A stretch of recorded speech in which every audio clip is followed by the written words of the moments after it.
오늘 하나님 말씀 잠언 23장 22절로 26절 말씀입니다. 너를 낳은 아비에게 정종하고 내 늙은 어미를 경히 여기지 말지니라. 진리를 사되 팔지는 말며 지혜와 훈계와 명철도 그리할지니라. 의인이 아비는 크게 즐거울 것이요 지혜로운 자식을 낳은 자는 그로 말미암아 즐거울 것이니라. 내 부모를 즐겁게 하며 너 낳은 어미를 기쁘게 하라. 내 아들아 내 마음을 내게 주며 내 눈으로 내 길을 즐거워할지어다. 아멘. 오늘 하나님 말씀의 제목은 효의 의미에 대해서 좀 생각해 보려고 합니다. 오늘 특별히 어버이날이라서 어버이 주일로 지키는 주간이라서 좀 효의 의미에 대해서, 성경이 말하고 있는 효의 의미에 대해서 좀 생각해 보려고 합니다. 어제는 어버이날이었죠? 예전에는 제가 부모님 생신이나 어버이날이 되면 그냥 가볍게 그냥 뭐 용돈 조금 드리고 뭐 밥 한 끼 먹으면 되겠지, 이렇게 제가 가볍게 생각하고 매년 돌아오는데 뭐 생일을 그렇게 챙겨야 되나 그런 생각도 많이 했는데, 지금은 제가 무슨 생각을 하냐면 내가 우리 부모님에게 몇 번이나 더 어버이날을 지킬 수 있을까, 내가 몇 번이나 우리 어버이의 생신을 챙겨드릴 수 있을까, 그런 생각을 해요. 그러면 그런 생각을 하니까 저한테는 매년 매 순간이, 매 일이 사실은 굉장히 소중한 거예요. 그쵸? 여러분 그렇게 생각을 하면? 그런데 우리는 그 생각을 못하고 참 생신을 내가 얼마나 챙겨줄 수 있을까? 내년에 엄마 할게. 내년에 우리 부모님이 있는지 없는지 우리 잘 모르잖아요. 예. 항상 저는 그런 요즘에 생각을 하면서 하루하루가 참 소중해지는 것 같아요. 젊었을 때는 이런 날을 굉장히 가볍게 여겼지만 사람이 나이가 들수록 철이 드는 것 같아요. 이 말은 저는 우리 교회 청년들이나 아직 부모님이 살아계신 성도님들의 마음에 깊이 새겨졌으면 좋겠어요. 하루하루가 소중한 거예요. 하루하루가. 내 부모와 특별히 결혼하는 자녀들은 결혼하기 전까지 내 부모지, 사실은 결혼을 하고 나면 부모가 더 늘어요. 2배로 늘잖아요. 그쵸? 양가 부모가 생기기 때문에 그만큼 사실은 결혼하고 나면 내 부모한테는 신경을 덜 써지게 돼요. 왜 그러냐면 상대편 부모를 더 챙기게 되거든요. 예의적으로 그렇게 돼요. 그러니까 특별히 우리 청년들은 내가 엄마 품에서 또 아버지 품에서 이렇게 같이 살아가면서 내가 내 어머니 아버지를 챙겨줄 수 있는, 같이 교감할 수 있고, 그 시간이 이제 다시는 오지 않는다는 거예요. 늘 그런 생각을 좀 하면서 그런 좀 생각을 하면서 여러분들 마음에 좀 깊이 새기는 그런 날이 되기를 간절히 소망합니다. 그럼 효도란 무엇인가? 라는 질문에 현대가 가지고 있는 효도 의식에 대해서 설문조사를 했어요. 이게 좀 몇 년 된 설문조사인데요. 제가 기록해낸 게 있어서 가지고 나와봤어요. 한번 여러분도 체킹해보세요. 알았죠? 제가 지금 읽는 거에서 자기가 어떤 게 효도라고 생각하는지 체킹해보세요. 첫째, 효도란 부모를 지극정성 모시는 것이다. 둘째, 효도란 필요에 따라 부모에게 쓸 것을 공급해 주는 것이다. 셋째, 효도란 절기마다 부모를 찾아뵙고 인사드리는 것이다. 넷째, 효도란 부모의 마음을 상하지 않게 하는 것이다. 여러분 어디 체크하셨어요? 한 가지 분명한 것은, 제가 여러분에게 어디 체크했냐고 묻진 않겠지만, 그 선택한 여러분들이 마음속에 효도란 부모를 지극히 여기는 것이다, 정성으로 모시는 것이다, 효도란 필요에 따라 부모에게 쓸 것을 공급해 주는 것이다, 효도란 절기 때마다 부모를 찾아뵙고 인사드리는 것이다, 효도란 부모의 속을 상하지 않게 하는 것이다. 이 선택한 것이 우리의 효도 수준을 말하는 거예요. 효도 수준을. 왜 그러냐면 이 조사에 의하면 부모를 지극정성으로 섬긴다, 모신다라는 항목에 표시한 사람이 6.2%밖에 안 돼요. 그리고 부모의 속을 상하지 않게, 부모의 마음을 상하지 않게 하는 것이 효도이다 라고 생각한 사람들이 60.9%나 돼요. 나머지는 10% 된다고 합니다. 효의 의식이 변하고 있죠. 효의 변화가 많이 생겨서 효라는 것을 요즘 젊은 사람들은 그 효라는 거에 대해서 효도라는 거 단어도 잘 안 쓸 것 같아요. 이 통계를 보면 우리 현대인들이 효도 의식이 예전 같지 않다는 거예요. 우리 어버이 시대는 부모를 모셔야 효도라고 생각했어요. 근데 지금은 마음만 안 상하게 하면 그게 효도라라고 생각하는 시대로 바뀌었다라는 거예요.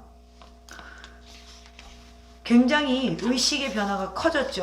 그러니까 단지 부모의 마음을 상하지 않게만 하면 그것으로 내가 효도를 다하는 것이다. 이게 지금 우리 시대에 자리 잡고 있다는 것이죠. 이게 몇 년 된 결과니까 지금은 더 많이 바뀌었을 거예요. 요즘 아이들에게 효란 무엇이라고 물어본다면 아예 그 단어를 생각하지 못할 수도 있어요. 이런 식으로 가다가는 효도라는 말이 이렇게 바뀌지 않을까 제가 한번 해봤어요. 효율적으로 도망 다닐 도. 부모를 공경하는 것, 부모를 모시는 것을 효율적으로 도망 다니는 자녀들이 많지 않을까 걱정이 돼요. 그래서 우리 더샘교회는 그런 성도들이 없으면 좋겠어요. 그럼 어떻게 하면 효율적으로 부모님에 대한 책임을 모면해 볼까 이런 생각이 아니라 오늘 우리가 어떻게 하면 효율적으로 부모에 대한 책임을 다하는 자녀가 될 것인가. 5월이 되면 매주 둘째 주일은 어버이 주일이라고 하면서 교회는 지켜요. 예, 교회를 모르는 불신자들은 부모도 모른다고 그러고 조상도 모른다고 하는데 교회는 항상 5월 둘째 주일을 어버이 주일로 지킵니다. 다른 종교는 이렇게 없죠. 가정을 중요시 여기는 거예요.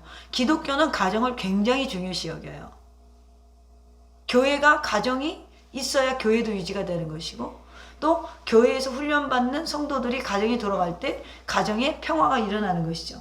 그래서 우리가 둘째 주일은 어버이 주일이라고 지키는데 그리고 맨날 매년 강단에서 효에 대해서 설교를 한단 말이에요. 저처럼. 그러니까 매년 듣다 보니까 여기에 뭐 70년 넘게 예수님 믿으신 분들인데 매년 둘째 주일날 5월 둘째 주일날 효도하세요. 이러니까 식상한 거예요. 그러지 않겠어요? 매년 듣다 보면 식상한 거예요. 근데 오늘 여러분 스스로 평가해 보세요. 내가 정말 이 효도라는 말이 지겹다고 할 정도로 효도를 내가 생각해 보고 살았나? 40년을 살았다면 그 40년 중에 부모의 마음을 알아준 적이 언제인가? 저는 얼마 안 됐거든요. 부모의 마음을 이해한 게 얼마 안 됐어요. 오늘 본문 말씀을 보면 효도가 무엇인가를 한마디로 이렇게 정의합니다. 25절 볼까요?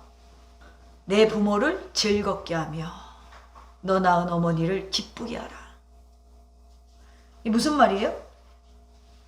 부모의 마음을 만족하게 해드리는 것이 곧 효도라는 것이죠. 오늘 여러분 스스로 자신을 평가해 보세요. 여러분 때문에 부모님이 기뻐하고 계신가? 부모님 여러분을 떠올릴 때마다 내 자녀 참 뿌듯하다. 내가 참 좋은 자녀를 뒀구나. 이렇게 좋을 수가 있나 하시면서 하루하루 기분 좋게 살아가고 계시다면 진정 여러분은 여러분의 부모에게 효도하는 것이죠. 그러다 그와 반대로 자식만 생각하면 근심이 되는 자녀가 있어요. 부모가 자녀만 생각해도 근심이 되는 자녀가 있어요. 우리 아들 어떡하지? 저 딸을 어떡하지?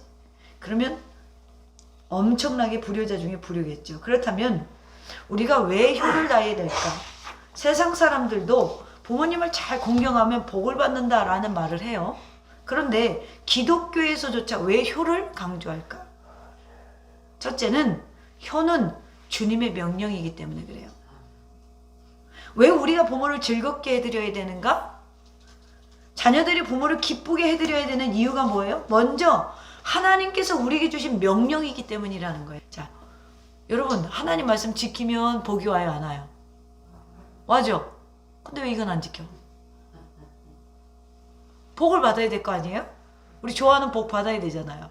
그런데 효도도 주님의 명령이라는 거예요. 해도 그만 안 해도 그만인 것이 아니라 반드시 하라고 성경에서 하나님이 말씀하시는 거예요. 성경에 나타난 부모에 관련된 단어들을 보면 여러분 재미있는 걸 발견하게 돼요.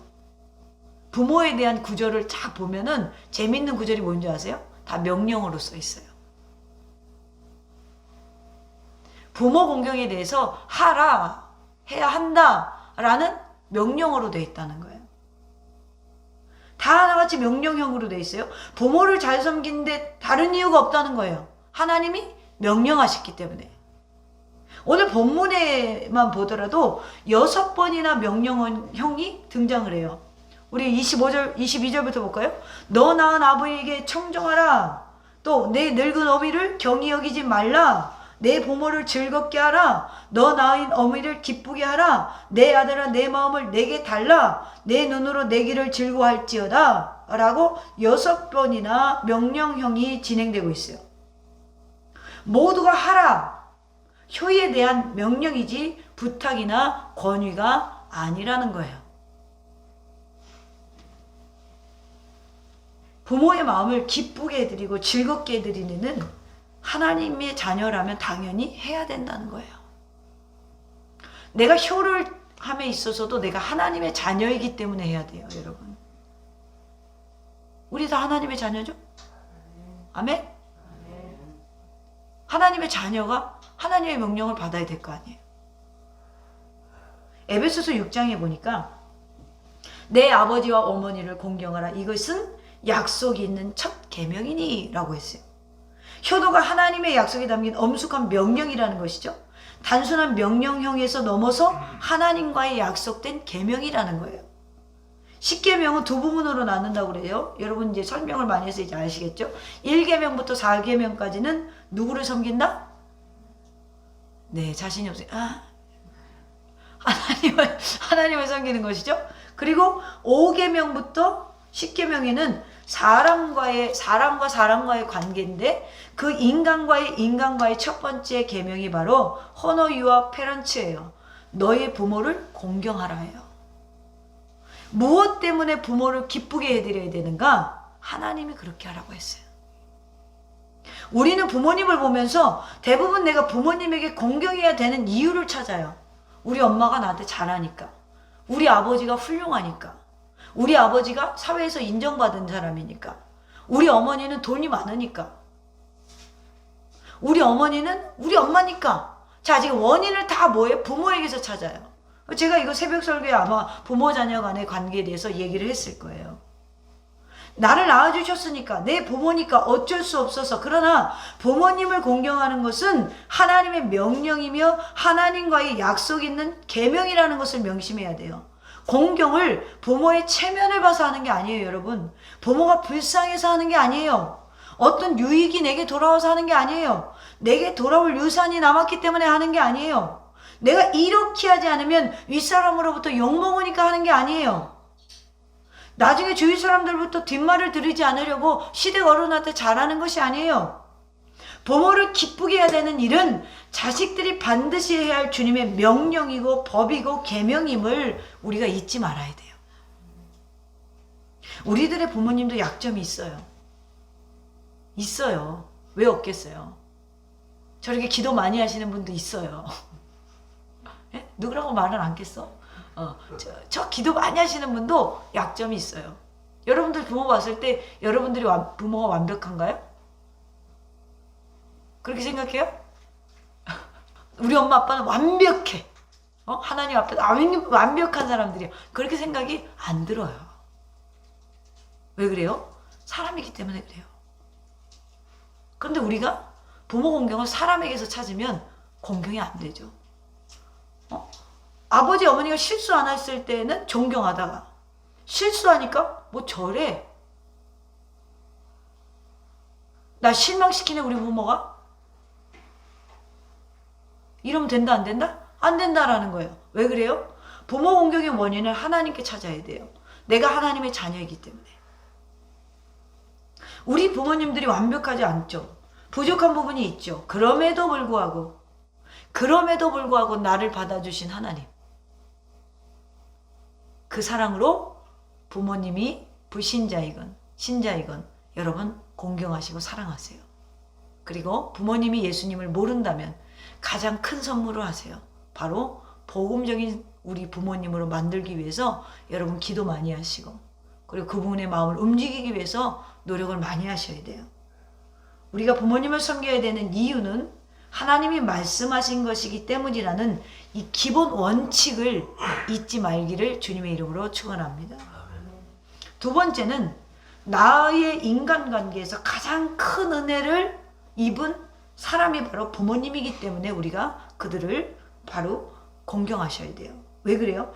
우리가 부모를 기쁘게 되려는 이유 중에 하나는, 두 번째는 우리를 낳아주셨기 때문에 그래요. 자, 우리가 부모를 통해서 내가 세상에 태어나고 길리움을 받고 생명을 이어가기 때문에 그래요.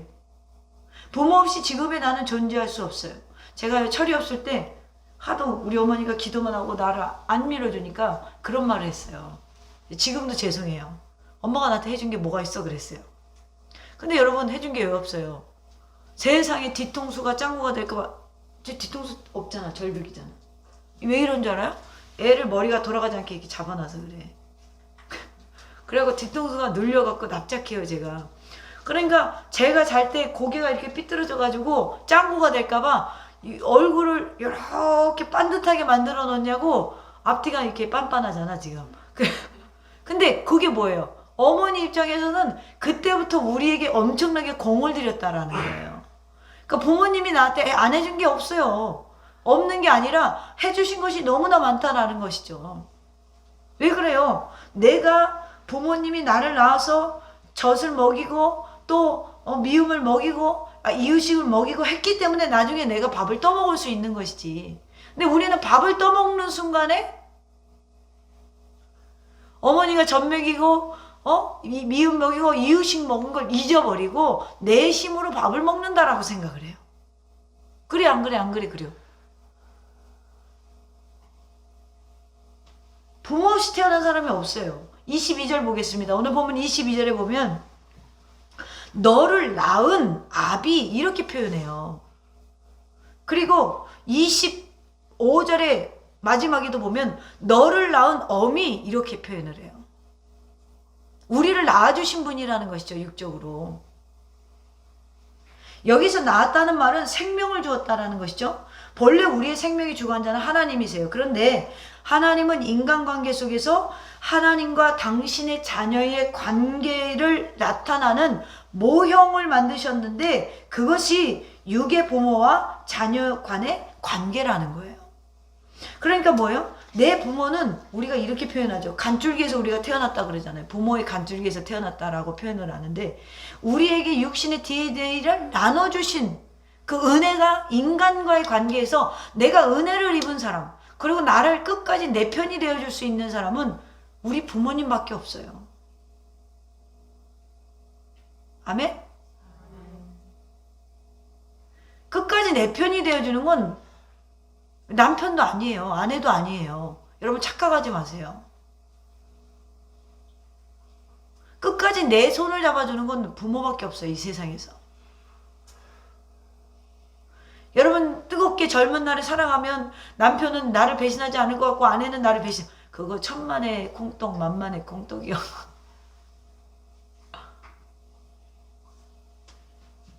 끝까지 내 편을 들어주실 분은 부모밖에 없어요. 이 세상에 생명을 가지고 태어나게 해주신 분은 부모님밖에 없어요. 이 세상 발을 딛고 살아갈 수 있도록 낳아주시고 길러주시고 보살펴주신 분은 부모님 외에는 없어요. 그분들이 우리에게 해주신 많은 일들을 생각해 보세요. 우리가 태어나기 전부터 베푼 은혜와 사랑과 관심을 헤아려 보세요.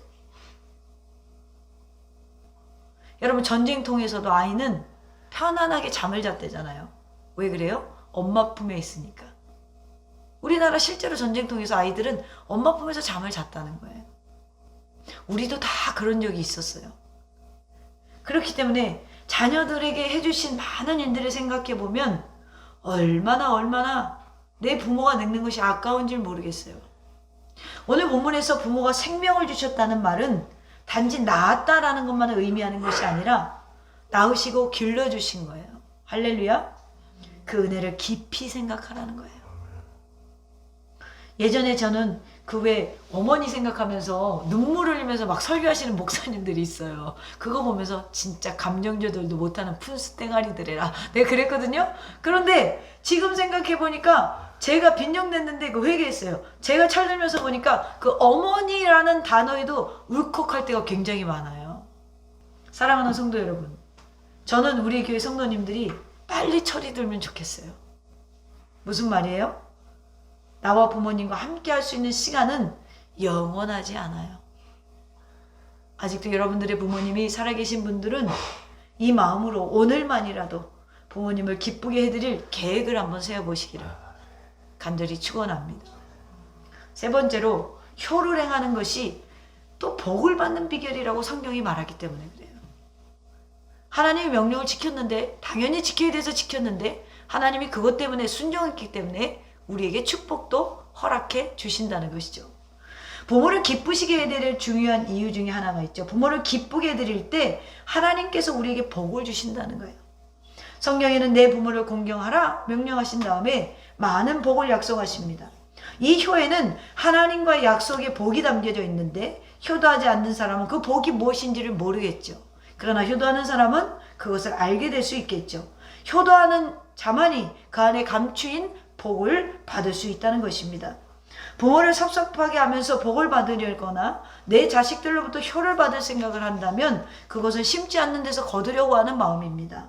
그런 일은 전혀 없습니다. 그러므로 우리 어버이들 되시는 분들은 먼저 자녀들을 양육할 때 부모에게 공경하는 모습을 보여야 여러분들의 자녀들도 부모를 공경하게 되어 있어요. 부모를 과시하고 무시하는 사람들은 자녀들도 나중에 그렇게 똑같이 합니다. 어떤 행동을 하나님이 싫어할까? 오늘 본문에 보니까 어떤 행동을 하나님이 싫어할까? 첫째는 부모의 말씀을 듣지 않을 때 싫어하신대요. 22절 다시 보면 너 낳은 아비에게 청종하고 라는 거예요. 그것은 전적으로 듣고 따르라라는 거거든요. 다른 말이 필요가 없어요. 공경의 출발은 부모의 말을 잘 귀담아 듣는다라는 것이죠.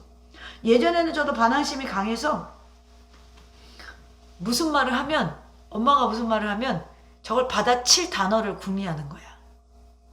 그래 본 적 없어요? 이제 부모님을 이기려고 무슨 말을 하면 저 말은 내가 이렇게 대처해야지. 그래서 머리에서 확 단어장을 꺼내는 거예요. 그러면서 막 얘기를 했어요. 엄마는 참 그거 구닥다리 같은 거라고 시대를 모른다고 막 그랬단 말이에요. 그런데 여러분 가만히 생각해 보니까 엄마는 지금 시대를 모르죠. 왜요? 엄마의 20대 시절은 지금이 아니었잖아요. 엄마의 30대 시절은 지금이 아니었잖아요. 엄마의 40대 시절은 지금이 아니었잖아요. 그러니까 지금 시대를 모르죠.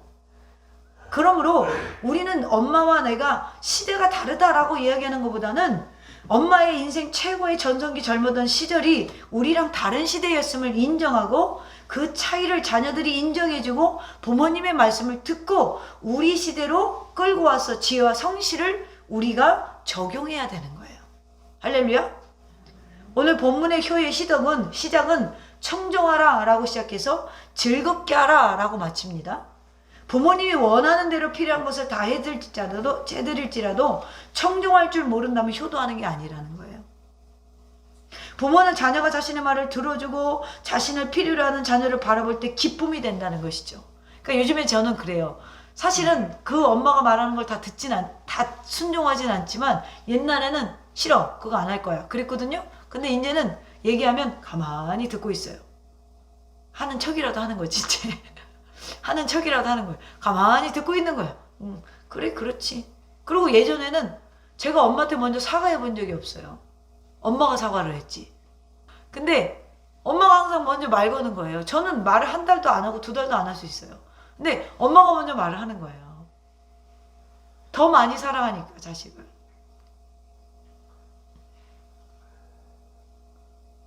더 사랑하는 사람이 손을 내밀게 돼 있어요. 싸우고 나면 볼 수가 있어요. 그런데 지금은 제가 엄마한테 무슨 말 하면 엄마가 그것 때문에 너 그랬어? 그러면 그랬나? 나 아무 생각 없이 했네? 미안해요. 이 말을 꽤 잘해요. 내가 다음부터는 안 그럴게. 왜 그래요? 엄마의 말을 들으려고 하기 때문에 바뀌어지는 거예요. 부모님의 말을 들으려고 할지, 부모님이 원하는 대로 필요한 것을 다 해드릴지라도 여러분 말을 안 들으면 그건 부모의 마음을 상하게 하는 것이죠. 또 본문에서 어떻게 기쁘게 하라고 합니까? 내 늙은 어미를 경히 여기지 말라. 부모님을 함부로 가볍게 여기거나 무시하지 말라는 거예요. 이 말은 부모님이 연세가 많아져서 행색이 초라하고 허리가 굽어지고 무기력해지고 경제력이 없다고 무시하거나 수치를 주지 말라는 거예요. 경히 여기지 말라는 거예요. 자녀가 보기에 부모가 늙었다고 생각되었을 때 멸시하지 말라는 거예요. 사람은 나이가 들면 먼저 몸이 쇠하고 기력이 떨어집니다. 따라서 외모도 볼품없어지고 이제 남의 손이 많이 필요해요. 세상적으로는 어떤가요? 연세가 드시면 세상적인 지위와 위치가 없어져요. 그렇죠?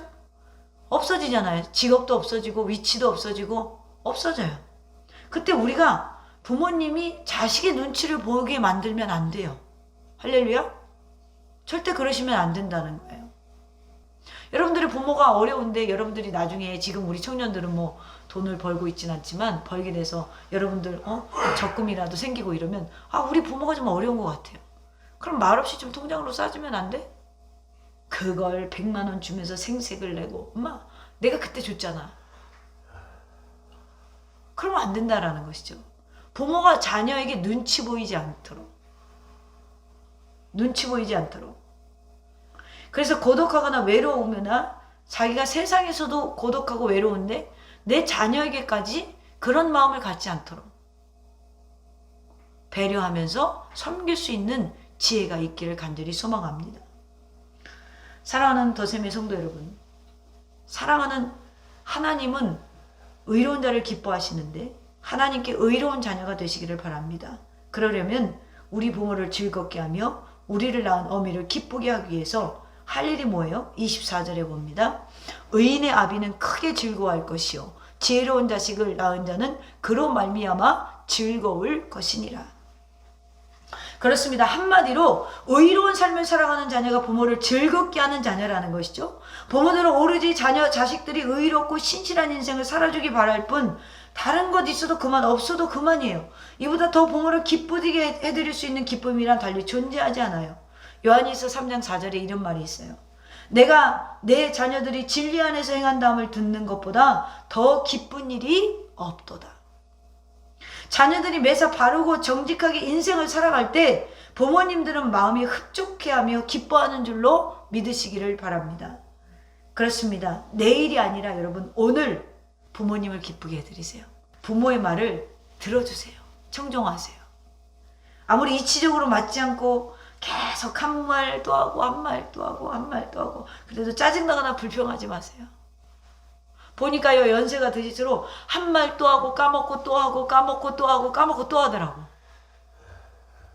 예전에 대전에서 그 홀로 계신 집사님이 계세요. 이제 딸이 이제 독일로 이제 이민을 갔기 때문에. 그런데 교회만 오시면 왜냐면 이러고 1시간도 쫓고 2시간도 쫓고 3시간도 쫓고 왜냐면 그거 보신 분들은 다 웃는 이유가 있어. 항상 문맥의 앞에 문장 앞에 왜냐면 이걸 넣으셔. 그걸 젊은 사람들이 들어주면 그렇게 좋아하시는 거예요. 우리 그리스도인들은 육신의 부모에서 더 확장돼야 된다 그랬죠. 거기뿐이 아니라 우리가 섬기는 모든 어버이들 많잖아요. 특별히 교회 안에서의 어버이들. 그들의 말을 들어주고 기쁘게 해주고 우리가 이런 자세를 취할 때 우리도 우리의 후손들에게 그런 대접을 받을 수 있다는 것입니다. 그렇습니다. 여러분 오늘 기쁘게 해드리며 사시기를 바랍니다. 늘 감사하고 존경하는 마음을 가지세요. 부모의 권위와 가치를 인정하세요. 부모의 권위를 회복시켜주세요. 부모를 부모답게 항상 의논하시고 먼저 물어보시고 여러분 노년이 되어서 힘이 없고 이빨은 틀니를 끼고 음식 고기 먹고 싶어도 못 먹고 힘들어할 때 자녀가 가서 어머니 아버지 제가 이번에 무슨 일을 추진하려고 하는데 엄마는 어떻게 생각해요? 라고 의논한다면 아마 틀리가 없어도 힘이 날 것 같아요. 왜요? 내 자녀가 아직도 나를 필요로 하는구나. 여러분 저는 그래요. 효도라는 게 그거 같아요. 자녀에게 부모의 존재가 인정되어지는 것. 부모가 부모의 자리에 있게 하는 것. 아직도 내 자녀에게 내가 필요한 존재라구나 라고 생각할 수 있도록 때로는 결정권도 좀 양보해 주시고, 때로는 우리가 모든 걸 결정했지만 그래도 부모님의 입에서 그 말이 나올 때까지 기다려 주시고, 좀 이런 성숙한 영적인 철이 우리가 좀 들었으면 좋겠어요. 할렐루야. 이보다 더 크게 부모의 마음을 기쁘게 해드리는 일이 달리 없을 것입니다. 의와 지혜로운 삶으로 여러분들의 부모를, 여러분들의 어버이를 뿌듯하게 만드는 자녀들이 되기를 간절히 축원합니다. 이제 5월을 맞이해서 부모님을 공경하고, 또 부모는 자녀를 뭐예요? 군림하려는 것이 아니라, 마음을 상하게 하는 것이 아니라, 또 나이가 들면 판단력이 흐려질 수 있어요. 여러분들 어버이들도 자녀들에게 같이 의논하고 상담할 수 있는, 그리고 해답을 찾아갈 수 있는. 왜 그래요? 내가 좀 흐려질 수 있음을 인정하셔야 돼요. 난 아니야 이러면은 이것도 곤란해. 내가 좀 흐려졌으니 조금 더 명철한 내 아들과 내 딸과 또 상의하고 의논할 수 있는, 그래서 진정한 효와 진정한 부모의 사랑이 회복되어지는 5월이 되기를 주님의 이름으로 축원합니다.